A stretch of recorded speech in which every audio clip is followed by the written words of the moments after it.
তোমাদের সাথে আমি শেয়ার করব আমরা ভর্তা কিভাবে করতে হয়। তোমরা হয়তো বা অনেকেই জানো, আসলে ব্যাচেলার লাইফে আমরা ভর্তা করে খাওয়া মানে অনেক টাফ ব্যাপার। তো যাই হোক, আমরাগুলো আমি ছিলে নিলাম। আমরাগুলো ছিলানোর পর এখন আমি এটা পানি দিয়ে একটু ক্লিন করে নিব। পানি দিয়ে ক্লিন করার পর নেক্সট স্টেপ হলো আমার এটা কাটা আর কি। তো দেখো, আমি যে আলু পলার যে একটা মেশিন আছে, এটা দিয়ে আমি আমরাগুলারে একদম সুন্দরভাবে স্মুথভাবে কেটে নিলাম।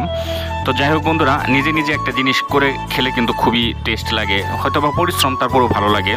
তো দেখো, একদম ছোট ছোট হয়ে গেছে। আমি খুব সুন্দরভাবে চেষ্টা করছি যতটা ভালোভাবে করা যায়। দেখো একদম স্মুথ, একদম একদম ছোট ছোট মানে হয়েছে।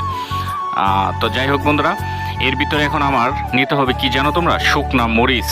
তো যাই হোক, এই তো শুকনা মরিচ, আমার শুকনা মরিচ রেডি। তো শুকনা মরিচের ভিতরে আমি অল্প একটু লবণ নিলাম। লবণ নেওয়ার পরে এটা আমার একটু চটকাইতে হবে। চটকানোর পর তারপর দেখো খেলাটা যে কেমন লাগে। তো যাই হোক বন্ধুরা, প্রচুর পরিমাণে রোদ উঠছে বাহিরে, তো ভাবলাম যে একটু টক জাতীয় কিছু খাই আর কি। তো আমি শুকনা মরিচ আর লবণ দিয়ে আমি এটা মিক্সড করে নিলাম। অবশ্যই এখানে চিনি দিতে হবে একটু, কারণ চিনি না দিলে কিন্তু খাওয়া যাবে না। এমনিতেও কিন্তু আমরাটা প্রচুর পরিমাণের মিষ্টি, তারপরও আমি চিনি একটু ইউজ করলাম, কারণ আমি চোকা জিনিস খুব কম খাইতে পারি আর কি, তার জন্য আমি চিনিটা ইউজ করলাম। যাই হোক বন্ধুরা, বিপি সুমন শর্টলাইন চ্যানেলটা অবশ্যই সাবস্ক্রাইব করবা। ধন্যবাদ সবাইকে।